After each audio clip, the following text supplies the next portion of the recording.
Welcome to our deep dive. This time you've sent us not articles or reports, but a collection of internet search terms. It's really Huh. unique. Oh, wow. And it seems like you're all interested in the information surrounding a presidential inauguration, Huh. specifically President Trump's Okay. and the actions he took on that first day in office. I see. So we'll try to sift through it all and highlight the most noteworthy points. Yeah, these search terms are fascinating. They're almost like a time capsule. You can really see the public's raw curiosity and concerns during a time of immense change. It is fascinating. The dominant theme that emerges is executive orders. Oh, really? What Trump signed, when he signed them, and what they meant for the country. Trump Executive Orders 2025, Executive Orders Trump, even what executive orders is Trump signing? Wow. So it seems people were really anticipating those initial moves from the very beginning. Right out of the gate. Absolutely. And executive orders come directly from the president. Yeah. So they often signal the immediate priorities of the new administration, which is why they tend to draw so much attention during transitions of power. And people weren't just searching for general information about executive orders. They were searching for specifics. Okay. We see things like Trump child support law Interesting. and Trump immigration. Yeah. So it seems like there was concern over how these orders could directly impact their lives. That makes sense, especially on some of the most contentious issues, Yeah. right? And those searches really echo some of the key themes of Trump's campaign. It seems like the public was eager to see how his promises would translate into concrete actions. Yeah. But, it is worth noting that executive orders aren't all powerful. Historically, they faced legal challenges, and it's possible we could even see Congress pushing back against certain orders, Oh, okay. potentially leading to some political showdowns. Interesting. So we've got this focus on the policy side of things, but there's also a cluster of searches related to the inauguration itself. The time, the location, details about the swearing-in ceremony. Oh, really? Trump inauguration live, inauguration daytime. What time does Trump get sworn in? I mean, you'd think in the age of instant information, people would already know all that, right? It's true. Even with the internet, those formal rituals still hold a certain fascination. They represent a symbolic transfer of power. It's a moment etched in history. And it wasn't just calendars and clocks people were relying on. They were also turning to various news sources. Huh. We can see searches for specific outlets like CNN, MSNBC, AP News, Right. and even NPR. This actually highlights a really interesting point. The increasingly fragmented media landscape. People have more choices than ever before in terms of where they get their news. And this can be both a good and a bad thing. How so? Well, having diverse sources is valuable, but it also raises questions about potential biases and echo chambers. Okay. And with so much information flying around, it's more important than ever to think critically and consider multiple perspectives. Absolutely. And speaking of a lot of information, there's a real sense of urgency conveyed in some of these searches. Trump Live. What did Trump sign today? Executive order signed today? Oh, wow. CN Live. Yeah, it's like everyone was glued to their screens waiting for real-time updates. Yeah. That's very characteristic of our modern news cycle. Uh-huh. The demand for instant information, fueled by social media and the 24/7 news cycle. People wanted to know what was happening minute by minute, especially with the rapid nature of executive orders. It's fascinating, right? Those searches for live updates. It shows how people weren't just passively taking in the information. Right. They wanted to engage, to really understand what was happening and what it all meant. Yeah. It wasn't just about knowing that Trump was signing those executive orders. It was what they said and how they would affect things. We even see searches like, what has Trump done so far? List of Trump executive orders, Trump.executive orders 2025. Clearly, people were digging deeper, going way beyond just the headlines. And that's where things get really interesting when we analyze all this. Looking at the specific language in these searches, we see patterns. They oddly give us a peek into what the public was anxious about and what their priorities were. Oh, okay. Like those repeated searches for Trump child support law and Donald Trump child support law. This tells us that this specific policy area was generating a lot of buzz. Certain topics were definitely lighting up those search bars, like immigration, too. A lot of activity around that. We see Trump immigration, immigration news, even Trump deportation. Exactly. There was a lot of worry about potential changes there. Uh-huh. These search terms, they're like a barometer of public sentiment.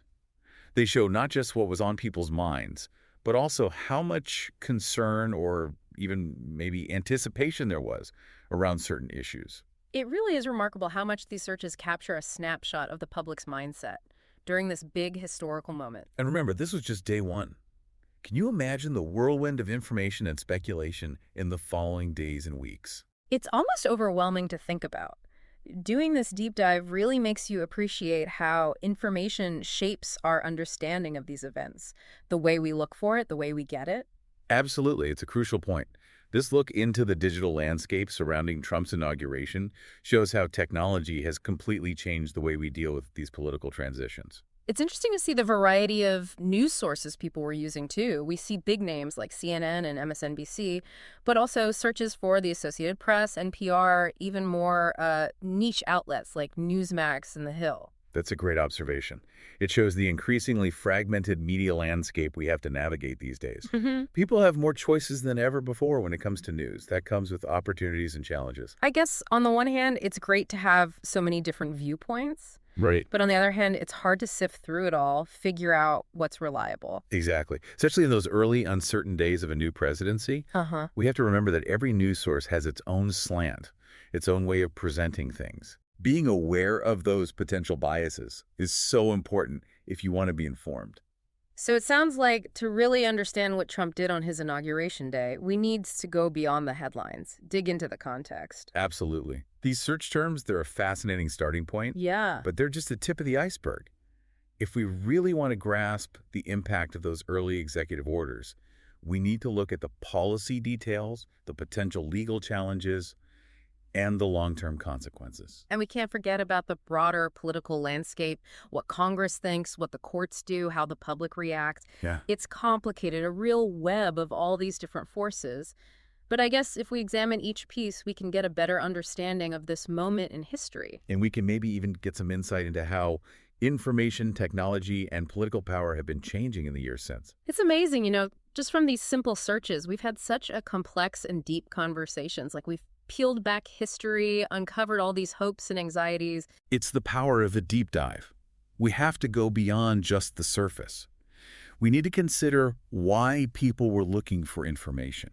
What were their concerns during those crucial moments? One thing that stands out to me is the anticipation, but also the uncertainty. You can see it in these searches. People were ready for the Trump era, that's for sure, but there was definitely apprehension about what it might mean. That's pretty normal with any change in presidents, especially when a different party takes over. People are always curious about the new direction, but with that comes the anxiety of the unknown. And that anxiety comes out in different ways. Some people are glued to the news, refreshing constantly. Others try to dig deep, analyze, and make sense of everything. Right. You can see it all in the search terms. For instance, we see, what are executive orders? And do executive orders have to be approved by Congress? This shows us people were trying to understand how the government works, the limits of presidential power. And then there are searches like Trump's speech today and Trump's inauguration speech 2025. It's more traditional, like they wanted to hear his vision, straight from him. It's a good reminder that even with instant information, social media, all that, those formal speeches still matter. They still have meaning. So we've got this mix of old and new, tradition, disruption, hope, anxiety. It's a lot to process, all happening on this one day. It is, and that's why we have to look at these historical events critically. Consider all sides. Dig deeper for the real meaning. By understanding those initial reactions, the questions people had in the first hours of Trump's presidency, maybe we can better understand what his term was all about. That's a great thought. Maybe these search terms, they're like breadcrumbs through history, helping us to see the bigger picture. Well, we've covered a lot today. I hope this deep dive has given you a new appreciation for information, for how the public thinks and feels, and of course, the fascination with presidential transitions. It's been great exploring these sources with you. And remember, this is just the beginning. Keep asking questions, keep digging, and I'm sure you'll find even more. Today is your lucky day. Today is the day that our $3 website works for you, paying you directly to your PayPal daily. Imagine $3 ongoing continuous payments to your PayPal account. Imagine falling asleep and waking up to $300 in your PayPal account. How would this make you feel? How could this help you? What bills could you pay? What kind of fun could you have? What does that retirement look like now? All for a one-time payment of $3. This website is DFY done for you, fully built and completely hosted, and never stops collecting payments for you. You have spent $3 on coffee on a regular, but that coffee won't help you create multiple streams of income. Click the link below.